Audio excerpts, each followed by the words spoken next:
اعوذ بالله من الشیطان الرجیم.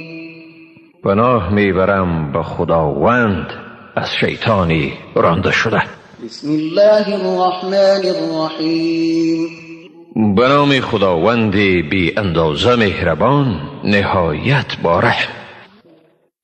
قل یا ایها الكافرون لا اعبد ما تعبدون ولا انتم عابدون ما اعبد. بگو ای کافران، آنچه را شما می پرستید من نمی پرستم و نه هم شما پرستنده چیزی هستید که من آن را می پرستم. ولا انا عابد ما عبدتم ولا انتم عابدون ما اعبد.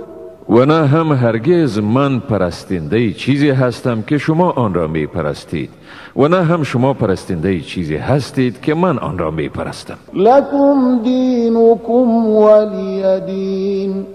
برای شماست دین شما و برای من است دین من. صدق الله العظیم. خداوند راستگوی بزرگ است.